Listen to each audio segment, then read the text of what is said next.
Chronicles of the Grim Reaper, A Soul Out of Reach, by Griz Calderon.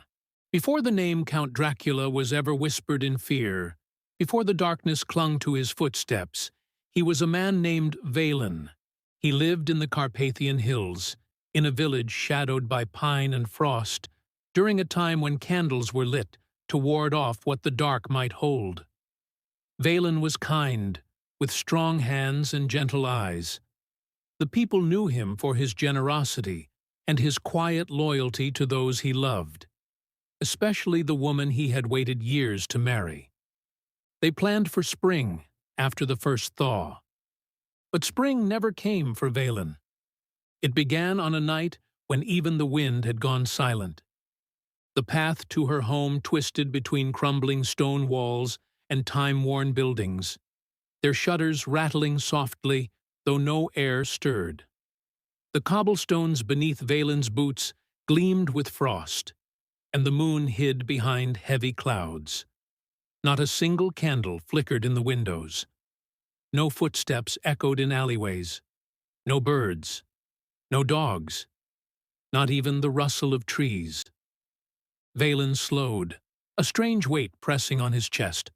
The world felt emptied. He glanced over his shoulder. Nothing. Still, something inside him whispered, "Go back." But love makes men brave, and fools of them both. He pressed on. He didn't hear it. He didn't see it. But something ancient had crossed over that night. Something older than language or prayer. Something that lived in the between. It had no name Valen would ever know. No face he could recognize again. It had only one thing: thirst. This being had not been born in his world. It was from somewhere else, some nameless fracture between realms. It had survived longer than time, always feeding, always drifting. But now it was failing. Weak. Desperate. Valen had simply been in its path. From the shadows it crept, faster than thought. In an instant, the world spun, and Valen was dragged against the cold stone wall. Fingers like iron held him. He tried to cry out, but no sound came. The creature's eyes glowed, no color, only emptiness. And then its mouth was at his throat. Pain. Blinding, searing, cold pain. And then silence. The Grim Reaper had arrived long before the creature struck. He stood at the far end of the alley, his tall figure cloaked in midnight, his scythe at his side. When Valen's heart slowed to its final beat, the Reaper stepped forward. He reached, not for the body, but for the soul. It should have come easily. Most do. But Valen's soul did not rise. It pulsed weakly, trapped in a place between the physical and the eternal. It shimmered like a flame behind glass, visible yet unreachable. The Reaper lowered his hand. His face was never seen, but his presence carried weight. Silent fury, sorrow, and restraint. He tried again. Nothing. And then, as suddenly as it had appeared, the creature, unsatisfied and still dying, vanished. One soul had not been enough. It slipped away into some other realm, never to be seen again.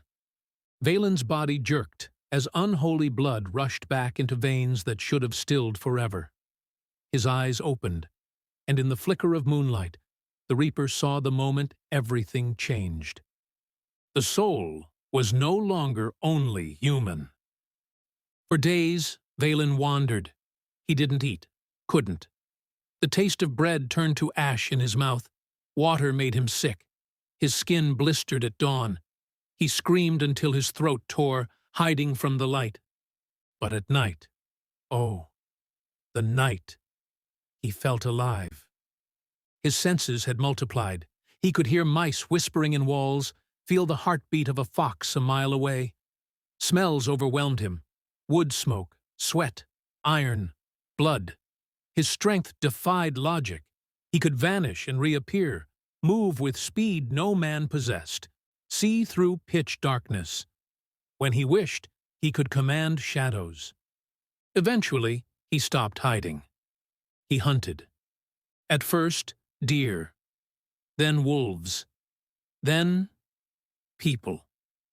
He resisted, at first, but the thirst returned each night, deeper, louder. It spoke inside him, not in words, but in need. He thought of her constantly. In his confusion, in his agony, she was the only thing that tethered him to who he once was. So, he returned to her. He waited outside her home, trembling. She opened the door. She smiled. He tried not to. He begged himself not to. But his thirst was stronger than his will. She died in his arms.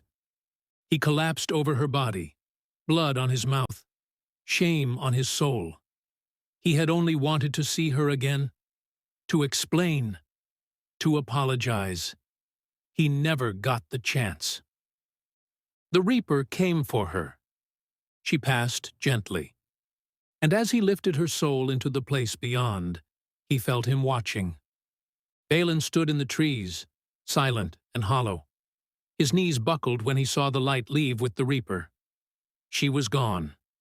The only reason he had clung to this false life. Gone by his own hand. He disappeared into the forest, and the man he had been was never seen again. Centuries passed. Villages vanished. Castles crumbled. The man they once knew faded from memory. But his shadow grew. Bodies drained of blood. Children disappeared from beds. Travelers found pale in roadside chapels. A figure seen only at night. A name passed between trembling lips. Count Dracula. People told stories. Some said he was a demon. Others, a curse. But none knew the truth. They only knew to fear the silence, to fear the night. And the Reaper?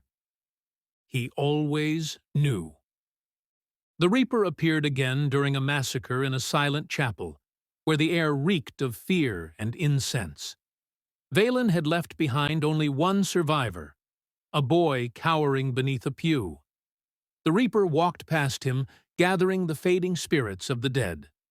They locked eyes. Valen did not speak. The Reaper did not need to.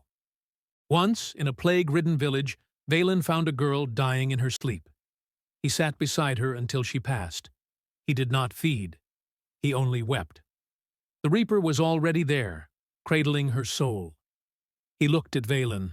No words, no mercy. Only disappointment. They met countless times.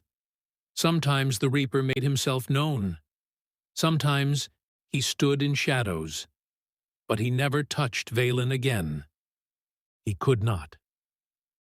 On the night of his turning, as the cold stole Valen's breath, and the creature vanished into the between, the Reaper stood closest. He bent low and whispered, not aloud, but into what was left of the soul. Let go. Let me carry you. Valen's lips parted, a flicker of the man he had been returned. I can't, he rasped. I'm not dead. Am I? The Reaper straightened, his scythe casting a shadow longer than any night. No, came the answer, and you never will be. And in that final moment, before the thirst claimed him forever, Valen knew the truth. He was not alive. He was not dead. He was a soul out of reach. The end.